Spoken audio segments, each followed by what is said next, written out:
જાહેરાતો વાંચી દરેક જેમને ફોટા લેવા તમે મને કઈ નિવેદન પર આપવા માંગો આપી દે રજૂઆત કરી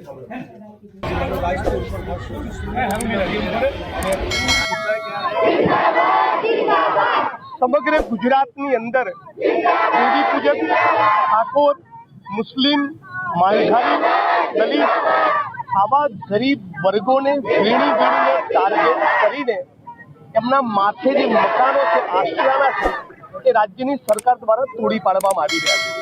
ભારતીય જનતા પાર્ટીના આગેવાનો નેતાઓ એમને મળતિયાઓ કરોડો અરબો રૂપિયાની ઇલીગલ પ્રોપર્ટી અને બિલ્ડિંગો ઊભી કરી હોય ત્યાં દાદાનું બુલડોઝર ફરતું નથી, પણ ગરીબ શ્રમજીવી વર્ગના માણસોએ પોતાની જિંદગીના 20, 25, 35 વર્ષની મૂડી કાળી મજૂરી કરીને એક નાનું છાપરું બનાવેલું હોય તો એને આખા ગુજરાતમાં તોડવામાં આવી રહ્યું છે। અત્યારે મારી સાથે બાપુનગર, રખિયાલ, મકરમાના બધા જ શ્રમજીવી લોકો છે જેમને નોટિસો મળી છે અથવા નોટિસો મળવાની છે, જેમની ટીપીના નંબરોમાં અમદાવાદ મ્યુનિસિપલ કોર્પોરેશન એએમસીના ઓરડાના કર્મચારીઓએ એકબીજાના મેળાપીપણામાં એક ષડયંત્રના ભાગરૂપે સર્વે નંબરમાં ફેરફારો કરી એક મોટી ગેરરીતિ આચરી છે।